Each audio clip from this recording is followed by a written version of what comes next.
Star தமிழின் face to face நிகழ்ச்சி தொடர்கிறது. இன்றைய ஃபேஸ் டு ஃபேஸ் நிகழ்ச்சியில் முன்னாள் அமைச்சரும் அதே போன்று ஈழமக்கள் ஜனநாயக கட்சியின் பொதுச் செயலாளர் நாயகமும் ஆகிய டக்ளஸ் தேவானந்தா அவர்களோடு பேசிக் கொண்டிருக்கின்றோம். அந்த 13 தடவைகள் எவ்வாறு உயிர் பிழைத்தீர்கள் என்ற அந்த சம்பவத்தின் மூலமாக இவ்வளவு கதை வந்திருக்கின்றது. இன்னும் அதிலே பகுதி இருக்கிறது. இல்லை, அதாவது இப்போ 13 தடவைகள் என்றது பல தடவைகள் கொள்வதற்கான முயற்சிகள் மேற்கொள்ளப்பட்டது. ஏனென்றால் என்னுடைய இந்த மாற்று கொள்கை மாற்று வேலை திட்டத்தை விரும்பாத இல்லை ஏற்காதவர்கள் தான் அந்த முயற்சியில் ஈடுபட்டதுன்றது வரலாற்று பதிவுகளில் இருக்குது.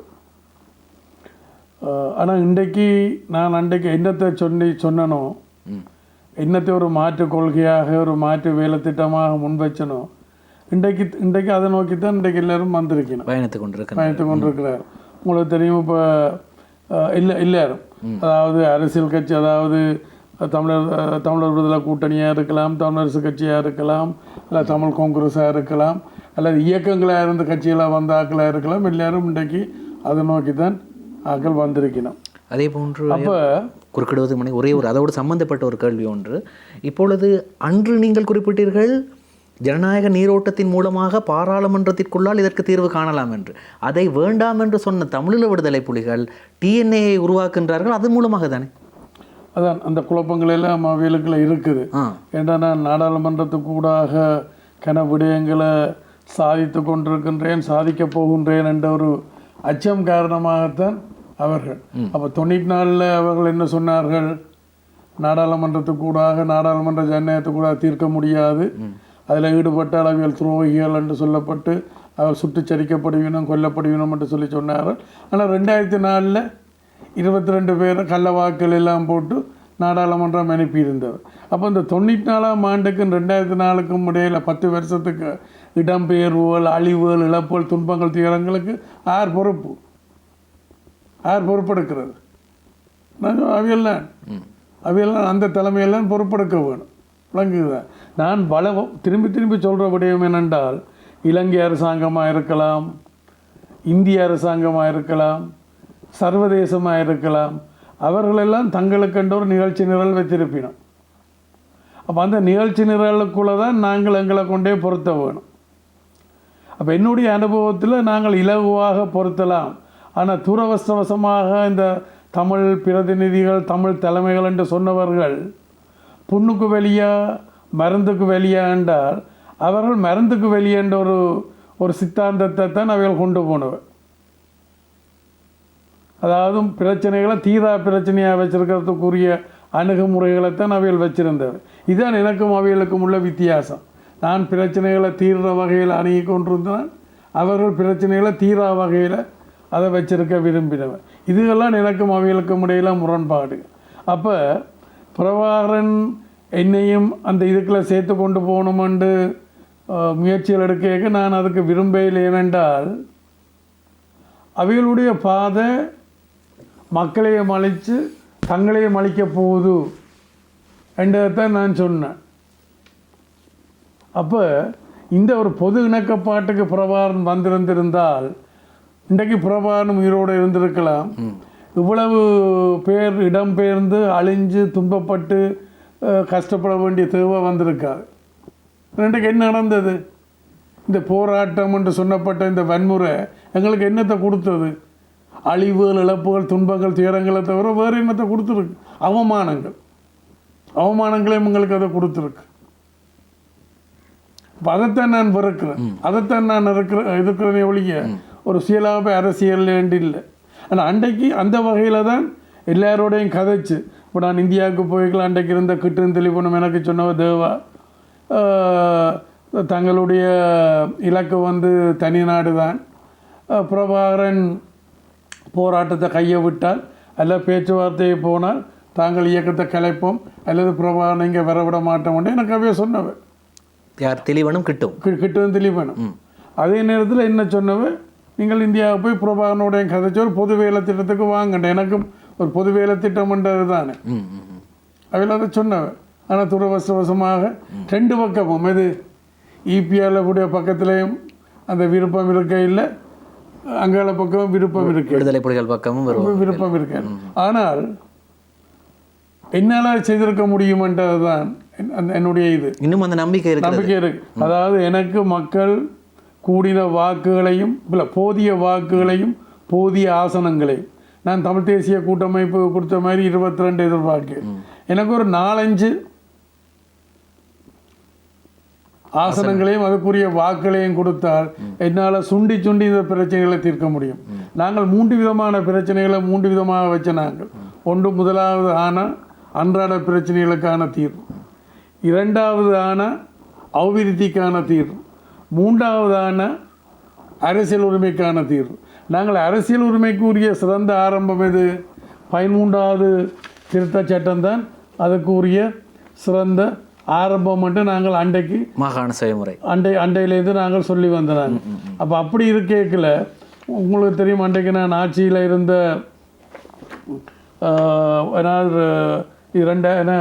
7ஆம் தேதி 12ஆம் மாதம் 2012 அண்டைய ஜனாதிபதி மஹிந்த ராஜபக்ச அவர்களுக்கு ஒரு 50 அரசாங்க நாடாளுமன்ற உறுப்பினர்கள் கையெழுத்து போட்டு கொடுத்துனாங்களே. என்ன அன்றைக்கு அந்த ஆட்சியில் இருந்த ஒரு முக்கியஸ்தர் நாடாளுமன்றத்துக்கு இந்த 13வது திருத்த சட்டத்தினுடைய அதிகாரங்களை குறைக்கிறதுக்கு இல்லை இல்லாமல் பண்ணுறதுக்கான ஒரு முயற்சியில் ஈடுபட்டவர். அவர் பேர் அளவில் கூட முடியும் இல்லை, அதை நான் சொல்ல விரும்ப இல்லை. அப்போ நாங்கள் உடனே ஜனாதிபதிக்கு ஒரு கடிதம், இதில் முதலாவது கையெழுத்து டக்ளஸ் சிவானந்தா நான் போட்ட கையெழுத்து, 2வது கையெழுத்து ஆறுமன் தொண்டமான் போட்ட கையெழுத்து, அடுத்தது ரவுப் ஹக்கீம் அவர் போட்ட 3வது, மற்ற எல்லாம் அரசாங்கத்தை சேர்ந்த அப்பொழுது அரசாங்கத்தில் அங்கம் வைச்சார்கள். அப்போ இந்த 50 பேர்கிட்ட கையெழுத்து 50 பேருக்கு மேற்பட்ட கையெழுத்தை நாங்கள் கொடுத்த. நாங்கள் என்னத்தை கொடுத்தது? நாடாளுமன்றத்துக்கு வந்த நாங்கள் 3/2 தர மாட்டோம் விளங்குது.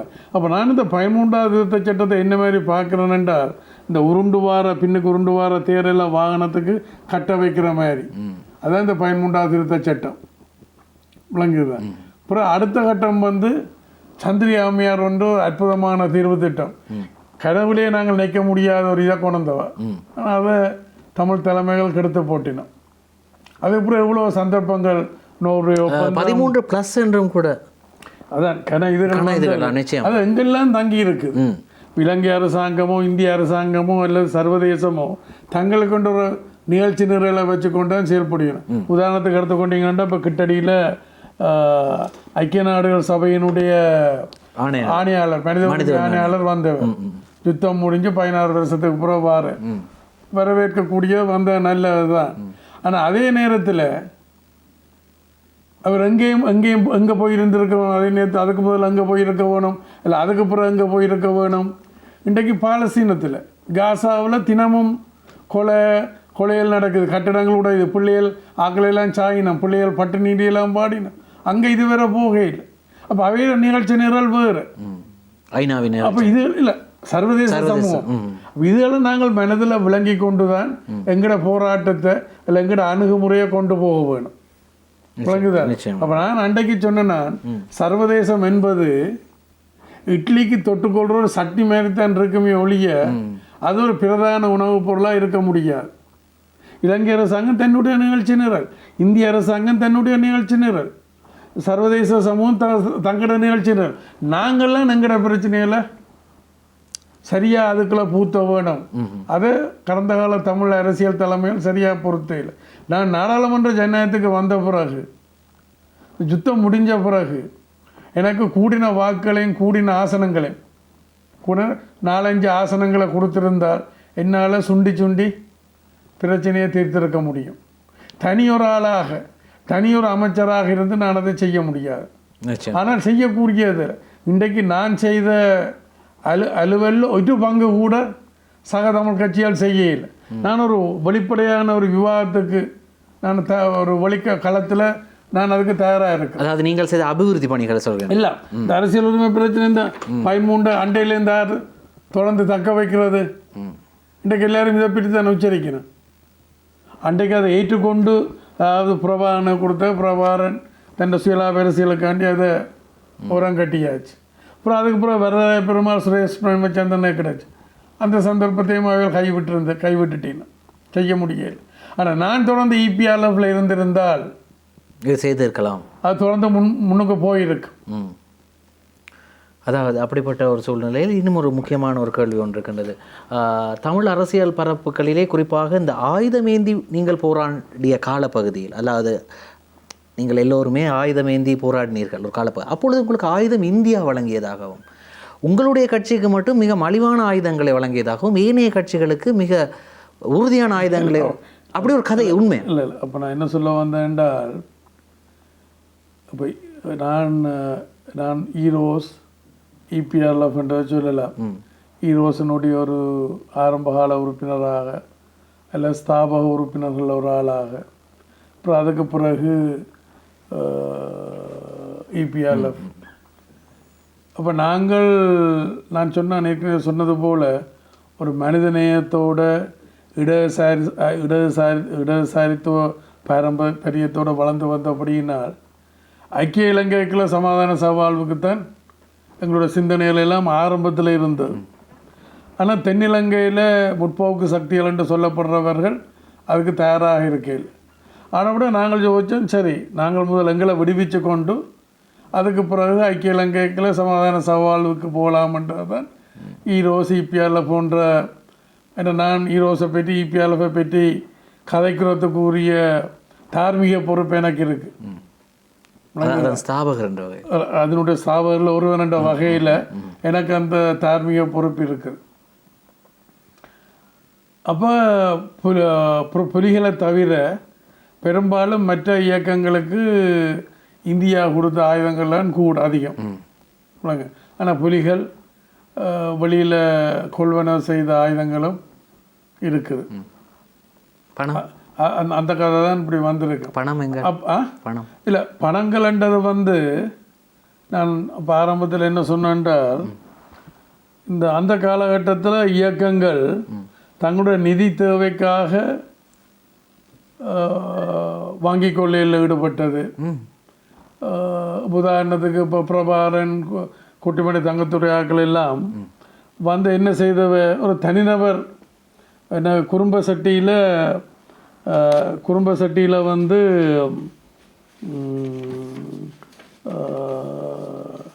ஒரு தனியார் அடைய பிடிக்கிற அந்த அடைவு கடையை கூட கொள்ளையடித்தவ, தோத்தி வந்த மக்களை கூட சுட்டவ. அண்டைக்கு அவையிலும் வங்கி கொள்ளையில் ஈடுபட்டவ. நானும் ஒரு வங்கி கொள்ளையில் ஈடுபட்டன அண்டைக்கு. வழங்குதான். அப்போ இயக்கங்கள் ஒன்று மக்கள்கிட்ட திரட்டுறது, இப்படியான நடவடிக்கைகளுக்கு கூடாக, அதை விட போத வஸ்து வியாபாரத்திலையும் ஈடுபட்டது காசுக்காண்டி. ஆனால் நீங்கள் இல்லை. நான் இபிஆர்எஃப்ல நாபா தோழர் உத்தியோகபூர்வமான தலைவராக இருந்தாலும் நடைமுறையில் கூடின பங்கு நான் எடுத்தது. நான் அதுக்காக விட இல்லை, இது போத வஸ்து வியாபாரத்துக்கு விட இல்லை.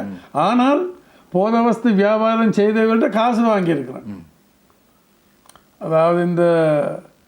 அதாவது மல்லிகை என்ன மீன் வித்த காசு நார்மான், அதுவும் அதாவது வியாபாரம் செய்கிறதும் ஒன்று தான், காசு வாங்குறதும் கிட்டத்தட்ட ஒன்று தான், விளங்குது தான். அதைத்தான் நான் சொல்ல வந்தேன். நாடாளுமன்றத்தில் சிறிதனுக்கும் எனக்கும் இடையில் ஒரு தர்க்கம் வந்த இடத்துல எல்லா இயக்கங்களும் பிரபான் உள்ளடங்களாக எல்லா இயக்கங்களும் போத வஸ்து வியாபாரம் செய்தவை என்றால் போராட்டத்துக்கு காசுக்காண்டி.